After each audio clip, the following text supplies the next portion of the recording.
Halo dan selamat datang kembali. Hari ini kita punya topik yang seru banget. Sesuatu yang mungkin Anda sering rasain tapi agak susah dijelasin. Betul, karena ini mainnya di level psikologi ya. Nah, itu dia. Kita akan coba bedah apa sih yang sebenarnya terjadi di kepala para pelaku pasar saham ketika sebuah indeks, kita ambil contoh IHSG, menyentuh angka psikologis yang super besar. Katakanlah 9.000. Angka keramat. Angka keramat. Ini bukan cuma soal angka di layar kan, ini soal perang batin. Perang batin massal lebih tepatnya. Karena ini terjadi di kepala ribuan, bahkan jutaan orang secara, bersamaan. Persis. Dan untuk membedahnya, kita pegang satu tulisan yang dalam banget mengupas psikologi pasar di level ini, plus ada kutipan menarik dari kanal finansial Ruang Nilai sebagai pembanding. Oke, jadi kita punya dua sudut pandang. Betul. Jadi misi kita hari ini simple aja. Kita mau ngerti duel abadi antara logika dan emosi di pasar, dan gimana caranya Anda bisa melihat duel ini dengan lebih jernih. Nggak ikut-ikutan panik atau euforia buta.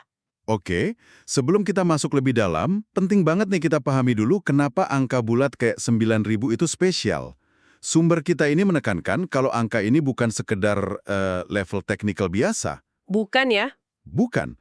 Ini adalah sebuah jangkar mental atau mental anchor. Jadi fungsinya itu lebih sebagai pemicu emosi ketimbang pemicu analisis. Inti argumennya gini, begitu level ini kesentuh, logika, data, indikator canggih seringkali mulai minggir, Disampingkan dulu. disampingkan. Panggung utamanya diambil alih oleh psikologi kolektif. Nah, jangkar mental. Itu dia kata kuncinya. Dan ini langsung membawa kita ke kontras pertama yang menurut saya, lucu banget. Haha, gimana tuh? Kita lihat sumber kedua kita, kanal Ruang Nilai. Misi mereka di setiap kontennya jelas sekali, saya kutip ya. Membahas saham dan dunia keuangan secara rasional, objektif, dan berbasis data. Keren kan? Sangat logis. Sebuah pendekatan yang ideal, yang seharusnya jadi pegangan semua orang saat berinvestasi. Solid banget. Seharusnya. Tapi, nah disinilah letak ironinya. Sumber utama kita hari ini justru bilang, di momen-momen puncak kayak IHSG 9.000, si rasionalitas ini seringkali bukan lagi yang pegang setir. Jadi ada pertentangan ya? Ada pertentangan. Satu sisi bilang kita harus pakai data, sisi lain bilang pada saat genting data itu seringkali kalah sama perasaan. Gimana tuh? Sebenarnya dua-duanya nggak salah. Mereka cuma berlaku di arena yang berbeda. Pendekatan rasional dan berbasis data ala ruang nilai itu sangat vital. Wajib hukumnya pas kita melakukan analisis fundamental. Oke, pas bedah laporan keuangan gitu ya. Tepat. Hitung valuasi, nilai prospek bisnis sebuah perusahaan. Itu dunianya data. Tapi, pendekatan itu seringkali nggak cukup buat menjelaskan apa yang terjadi di titik-titik ekstrim pasar. Di puncak atau di lembah gitu. Betul. Baik itu di puncak euforia atau di dasar kepanikan. Nah, di situ ya argumen dari sumber utama kita masuk. Area 9.000 itu menurutnya adalah zona di mana pasar lagi bercermin dan menilai dirinya sendiri secara emosional. Menarik. Bukan menilai perusahaan satu persatu. Bukan, tapi menilai sentimen kolektif. Ini momen introspeksi masalah. Menilai dirinya sendiri. Saya suka istilah itu. Jadi pasar kayak lagi nanya ke dirinya sendiri. Kita ini sebenarnya seoptimis ini beneran nggak sih? Atau cuma ikut-ikutan aja? Persis. Nah, kalau pasar lagi bercermin gitu, berarti kan ada berbagai macam suara di kepala para pelakunya. Sumber kita ini membedahnya dengan menarik banget kan? Ternyata cara pikir trader dan investor di momen ini beda banget. Oh, sangat berbeda, kayak siang dan malam. Oke, ayo kita kupas satu-satu. Kita mulai dari yang paling aktif dan paling heboh, para trader jangka pendek. Oke. Menurut sumber ini, di kepala seorang trader pas IHSG nyentuh 9.000, itu kayak ada dua kubu yang lagi perang. Kubu pertama itu namanya euforia ringan. Ringan ya, bukan euforia membabi buta. Kata kuncinya ringan. Betul, ini penting. Ini bukan perasaan, wah ayo all in. Tapi lebih ke bisikan halus. Gila, pasarnya lagi kuat banget, momentumnya lagi bagus nih. Dan yang paling kuat, bisikan si setan FOMO. Fear of missing out. Yup, ada rasa sayang banget kalau gue nggak punya barang pas lagi kayak gini. Bener banget. Kita semua pernah ngerasain itu. Misalnya ada trader, sebut aja Budi. Dia lihat IHSG 9.000. Teman-temannya di grup WhatsApp pamer portofolio hijau. Dia mulai gatal. Wah, masa gue nonton doang? Nah, itu FOMO-nya Budu lagi beraksi. itu si Budi lagi kena rayuan euforia ringan. Tapi di saat yang bersamaan, di kepala Budi juga ada kubu kedua yang teriak-teriak. Apa tuh? Kehati-hatian tersembunyi.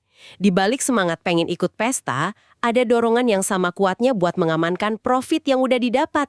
Si Budi ini juga mikir, tapi porto gue udah untung lumayan nih. Amankan dulu kali ya, jual setengah dulu deh. Atau mungkin dia nggak jual, tapi mulai pasang stop loss lebih ketat. Yang tadinya toleransi ruginya 10%, sekarang jadi 5%. Dia nggak mau keuntungan yang sudah di tangan hilang gitu aja. Tepat, jadi di satu sisi dia didorong untuk masuk, di sisi lain dia ditarik untuk keluar atau minimal lebih waspada. Tarik-menarik ini yang bikin psikologi trader jadi unik di level ini. Jadi galau ya? Galau massal. Dan efeknya ke pasar pun jadi kelihatan banget. Karena ada yang masuk karena FOMO, dan ada yang mulai jualan tipis-tipis buat amanin profit. Hasilnya pasar seringkali tetap naik, tapi naiknya itu lambat, ragu-ragu. Kayak mobil nanjak tapi sambil setengah ngerem. Analogi yang pas, kenaikannya terasa berat. Bukan karena fundamentalnya jelek, tapi karena para pemain utamanya lagi galau. Nah, kalau para trader ini adalah mesin yang bergejolak, maka para investor jangka panjang, menurut sumber kita, perannya justru jadi penyeimbang. Mereka ini remnya. Oh, ini yang menarik. Menarik banget. Bagi seorang investor sejati, angka 9.000 itu bukan sinyal untuk membeli. Sama sekali bukan. Bukan sinyal beli. Terus sinyal apa dong? Ini adalah sinyal validasi. Beda banget maknanya. Validasi. Oke, coba jelaskan. Jadi ini bukan ayo beli, tapi lebih ke, nah kan, bener kan kata gue? Begitu, semacam penegasan buat keputusan di masa lalu. Tepat sekali. Anda menangkap intinya. Di dalam kepala seorang investor, yang terjadi itu bukan FOMO, tapi semacam kepuasan yang tenang.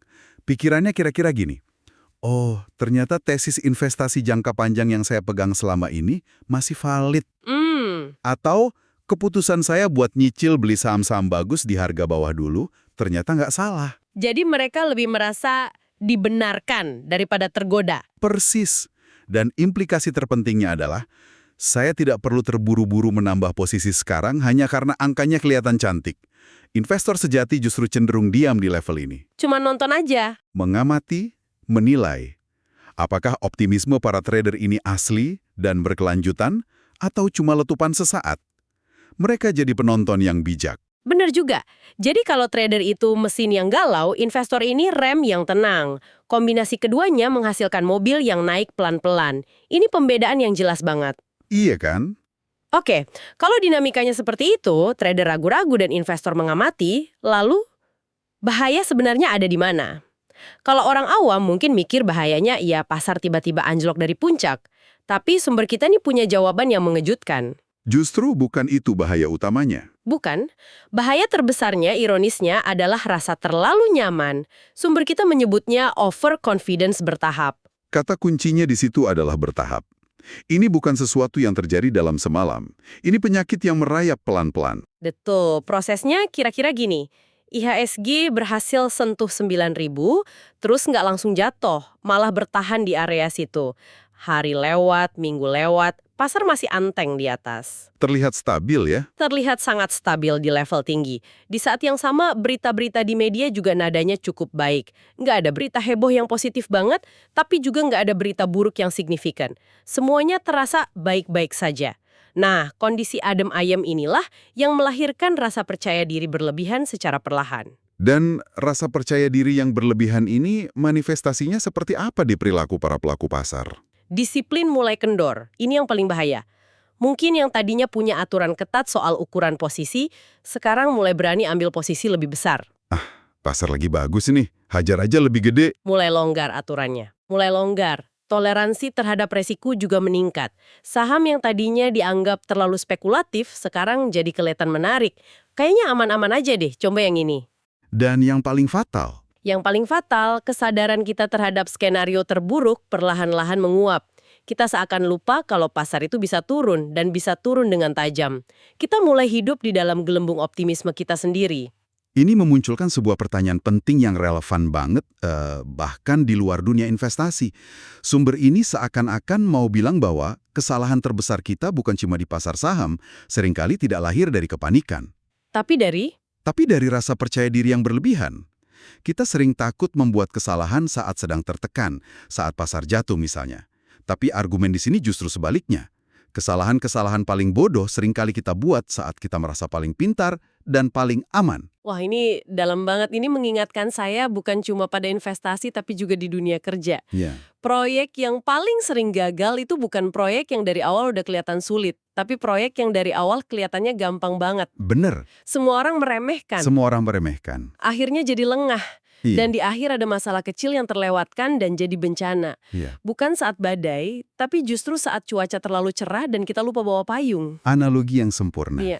Kita jadi rentan bukan karena ada ancaman besar dari luar, tapi karena sistem pertahanan internal kita sendiri yang melemah karena terlena.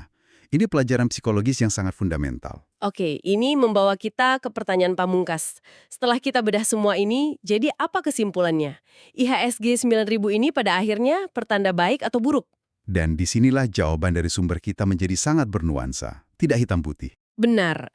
Teks ini dengan tegas bilang kalau bertanya bakal naik atau turun, itu adalah pertanyaan yang salah. Itu simplistis. Pertanyaan yang lebih tepat menurutnya adalah, apakah mayoritas pelaku pasar saat ini cukup yakin untuk mempertahankan optimisme tanpa kehilangan kewaspadaan mereka?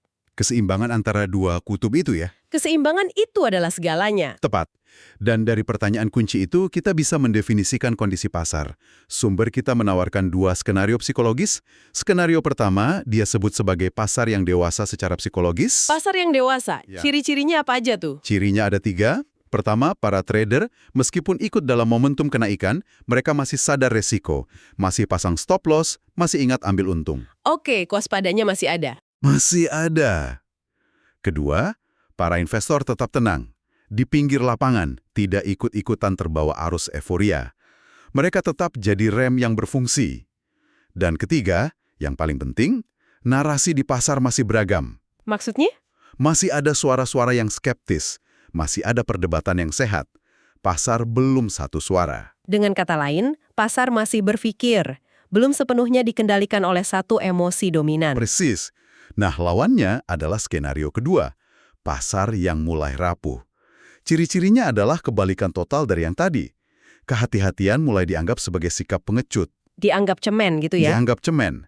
Rasa aman yang berlebihan muncul di mana-mana. Dan ini tanda yang paling mudah dilihat. Narasi pasar berubah jadi satu arah. Apa maksudnya satu arah? Semua orang bilang hal yang sama. Semua analis naikin target harga. Semua influencer bilang beli sekarang atau menyesal. Semua obrolan di warung kopi isinya cuma optimisme. Ketika tidak ada lagi yang berani menyuarakan keraguan, disitulah pasar paling berbahaya. Wow. Dan saya mau kutip kalimat penutup yang paling kuat dari sumber ini. Pasar menjadi rapuh bukan karena level harganya yang tinggi, tapi karena psikologi kolektif manusianya yang sudah tidak lagi seimbang. Itu kesimpulan yang menohok. Jadi bukan angka 9.000-nya yang penting, angka itu cuma pemicu.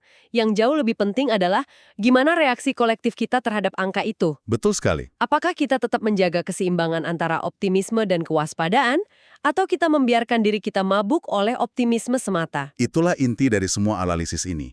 Angkanya adalah cermin. Yang dipantulkan adalah kondisi kejiwaan kita semua sebagai pelaku pasar. Luar biasa.